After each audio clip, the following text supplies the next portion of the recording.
Anyhow, welcome to Tibalt's Apprentice. We're going to look at 3 underplayed cards. Starting with number 4 then, because this is kind of a cheat. We're looking at clutch cards. We're looking at cards that make a difference in a specific situation, but actually is more important in multiple games. I'm not sure any of that made sense. That's okay. A lot of things about this channel don't make sense. So here's number 4 of our 3, because it's a cheat. It's Codex Shredder. Codex Shredder can go in any deck because it's a artifact and is colorless. And I want to stress the importance of taking other people's cards, just milling them off the top, getting a random thing. This is why it doesn't necessarily count as a clutch card, because the damage that it does to people's decks is incalculable because it's random. You never know what you're going to get.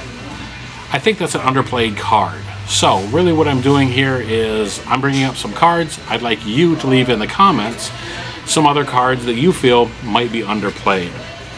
This might make more sense when I get down to the 3 cards. Number 3, I'm going to start with this one because it absolutely mattered to me in a battle against the Dragon deck, and that is Whip-Ton Frog. With a single turn, I turned the entire tide of the game by, of course, playing the Whip-Ton Frog, taking out all those flying dragons.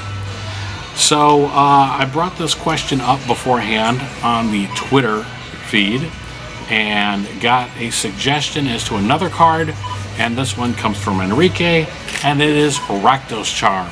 Rakdos Charm is instrumental in decks such as, say, Edgar Markov, or maybe any other deck that stresses tokens.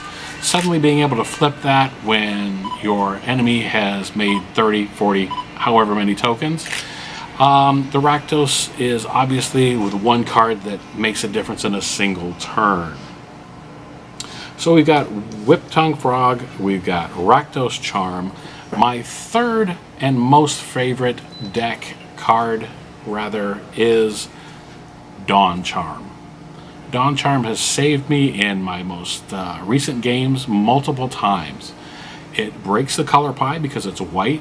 I mean, white does prevent damage, but the idea that you could prevent all the damage done to you, all the combat damage in a single turn, people just aren't ready for that. They see a wide open board, especially when I'm playing Aminatou. They see a wide open board, they feel free to swing in. Suddenly, with a tap of 2 mana and an instant, you take no damage. Anyhow, so that's briefly 3 cards that I think are underplayed in Commander, and I'm leaving that open to you and you. Anybody can leave in the comments other cards that you think are underplayed.